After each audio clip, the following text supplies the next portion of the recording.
Suatu hari, saat kota Madinah sedang dalam suasana aman dan tenang, terlihat dari tepat ketinggian di pinggir kota, debu tebal yang mengepul ke udara. Debu itu semakin meninggi, bergumpal-gumpal hingga hampir menutupi angkasa. Angin yang bertiup menyebabkan gumpalan debu dari butiran pasir Sahara yang lembut dan terbang menghampiri pintu-pintu rumah di Madinah dan berhembus dengan kuatnya di jalan-jalan. Orang-orang menyangka ada badai yang menyapu dan menerbangkan pasir, tetapi kemudian dari balik tirai debu itu mereka mendengar terbesit kabar tentang kedatangan kafilah besar yang panjang.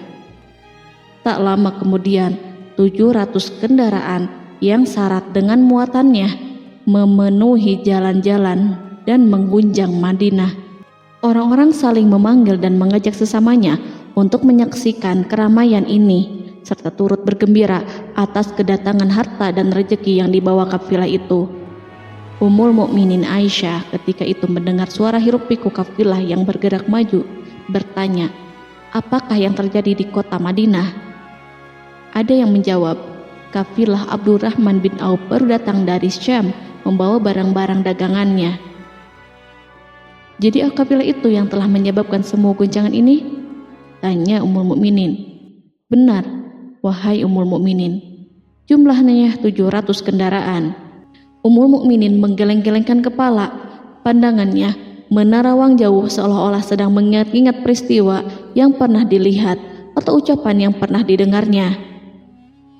Kemudian ia berkata, aku pernah mendengar Rasulullah bersabda, aku melihat Abdurrahman bin Auf masuk surga dengan merangkak.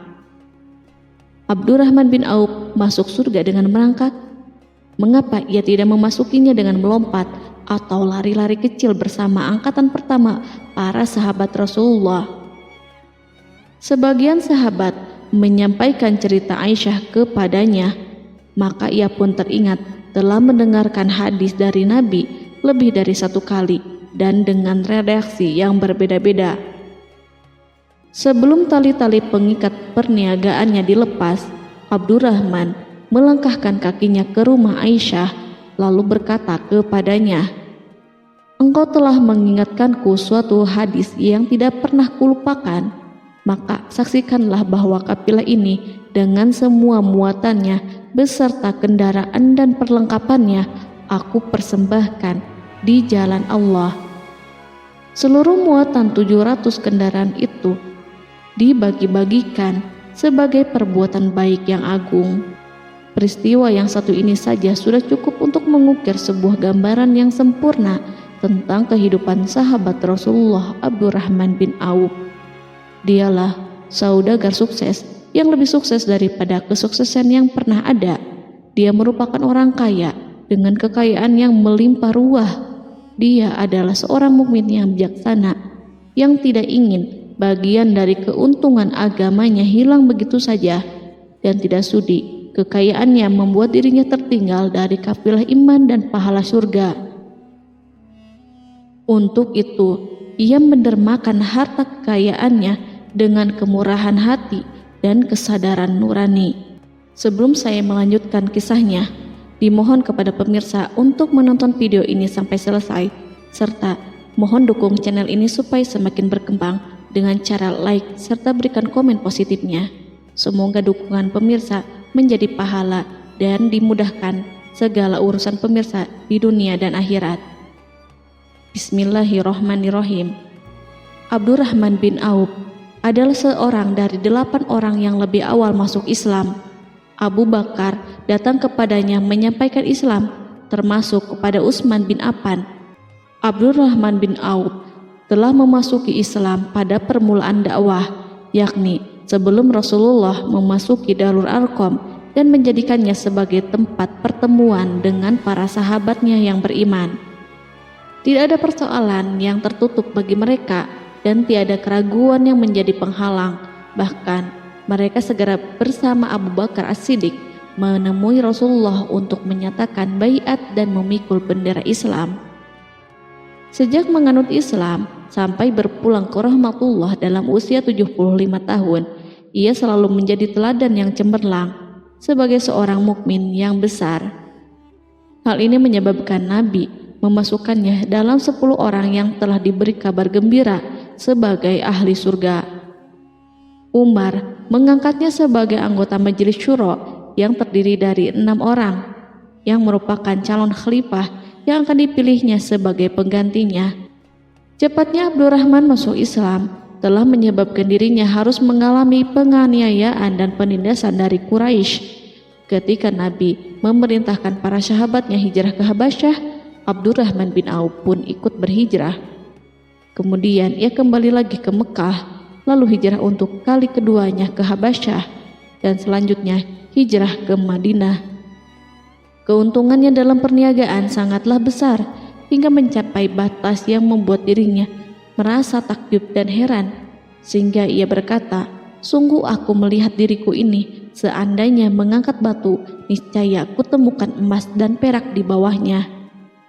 Perniagaan bagi Abdurrahman bin Auf bukanlah jenis perdagangan yang tercela maupun monopoli.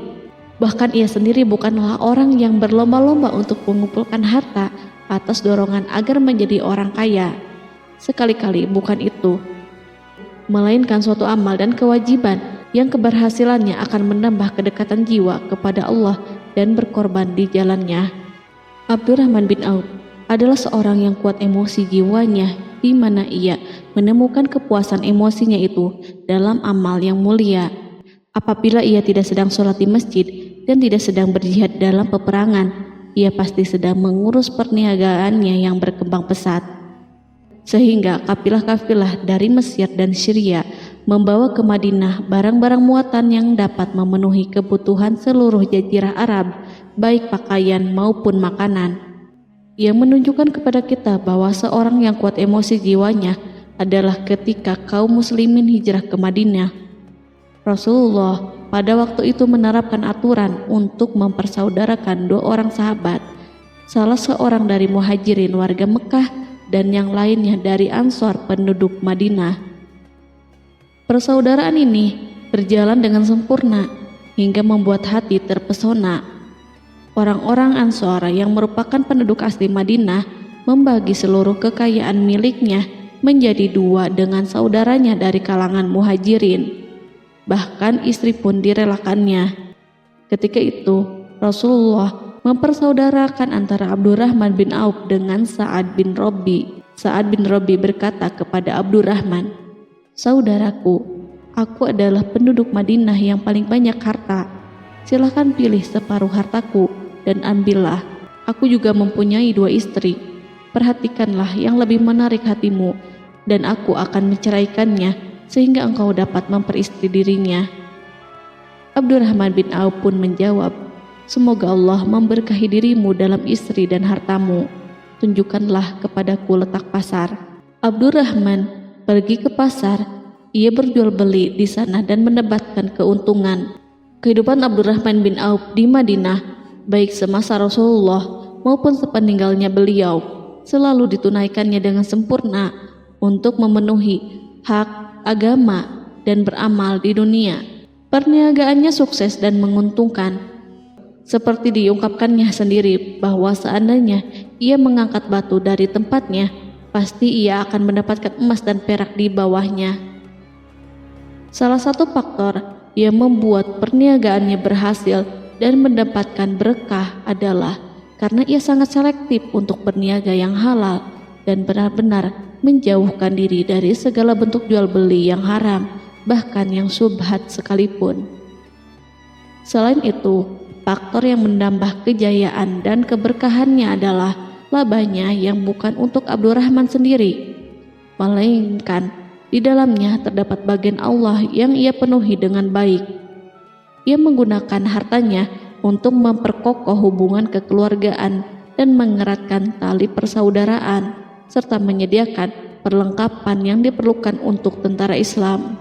Bila total perniagaan dan kekayaan yang lainnya ditambahkan keuntungan yang diperolehnya dihitung, jumlah kekayaan Abdurrahman bin Auf itu dapat diperkirakan dengan memperhatikan jumlah yang dibelanjakannya di jalan Allah.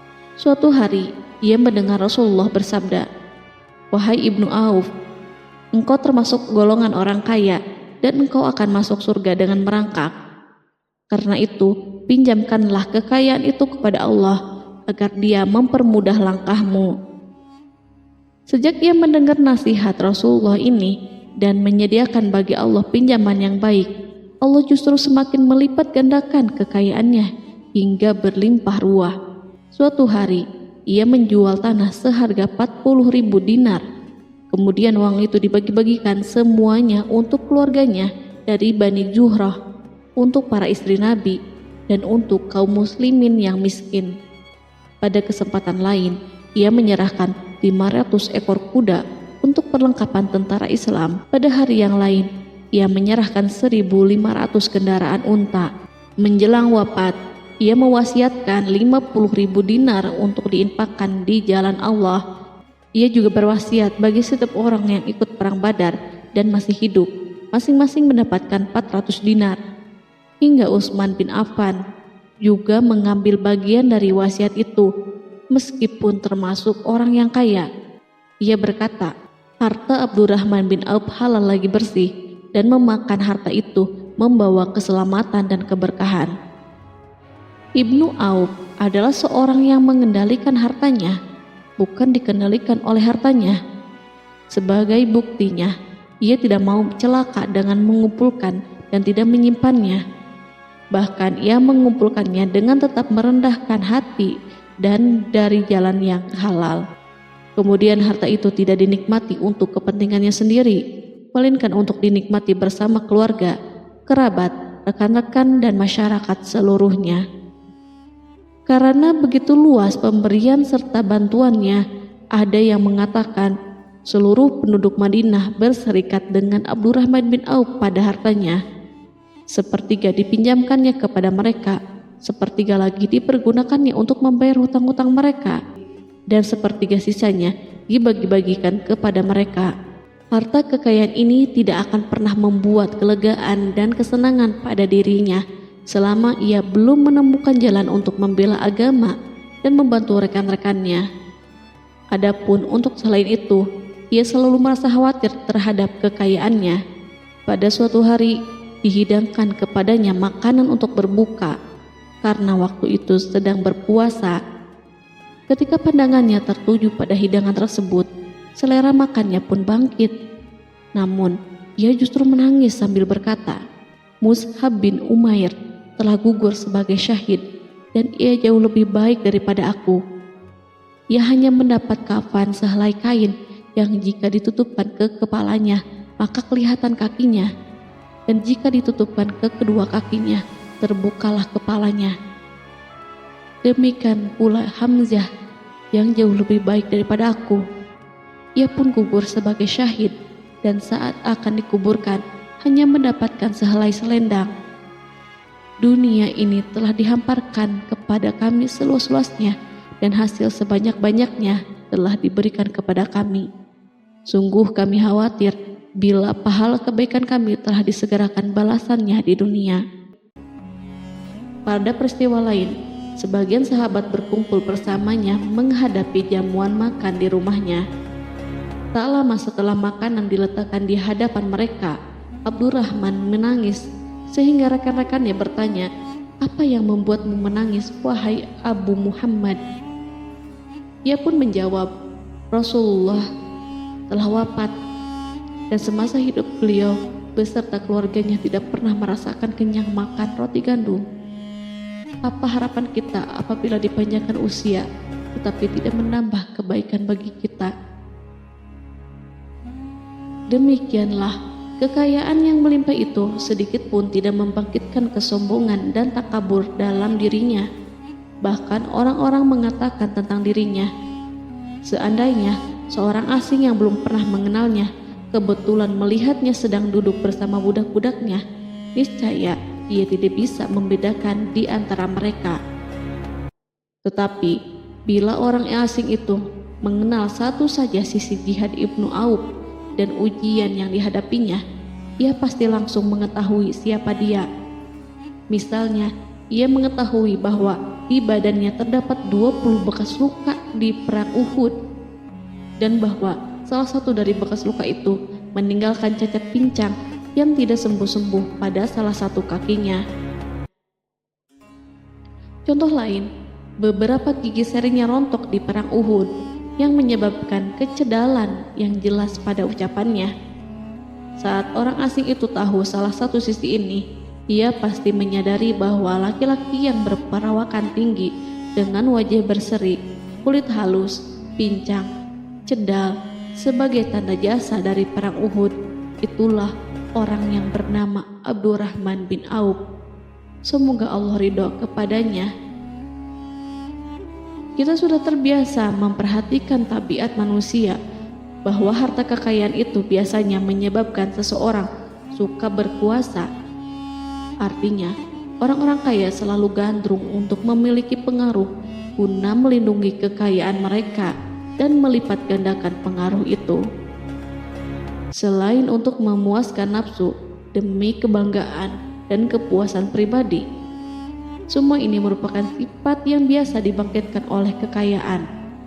Tetapi bila kita melihat Abdurrahman bin Auf dengan segala kekayaannya yang melimpah, menemukan manusia ajaib yang sanggup menguasai watak dasar manusia dalam bidang ini dan melangkahinya ke puncak ketinggian yang istimewa. Peristiwa itu terjadi ketika Umar bin Khattab hendak berpisah dengan rohnya yang suci dan memilih 6 orang di antara mereka, para sahabat Rasulullah, agar memilih salah seorang di antara mereka untuk menjadi khalifah yang baru. Pada waktu itu, semua jari menunjuk kepada Ibnu Auf. Bahkan sebagian sahabat telah menegaskan bahwa dialah yang berhak menjadi khalifah di antara 6 orang itu. Namun, ia menjawab, "Demi Allah, seandainya diambilkan pisau lalu ditaruh ke atas leherku, kemudian kalian menusukkannya sampai tembus, itu lebih baik aku sukai daripada menerima jabatan tersebut."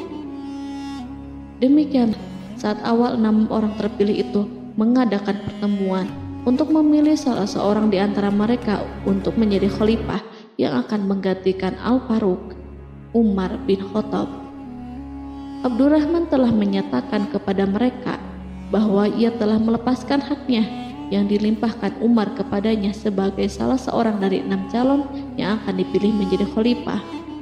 Dengan demikian, kewajiban mereka untuk melakukan pemilihan itu terbatas di antara mereka yang berlima saja.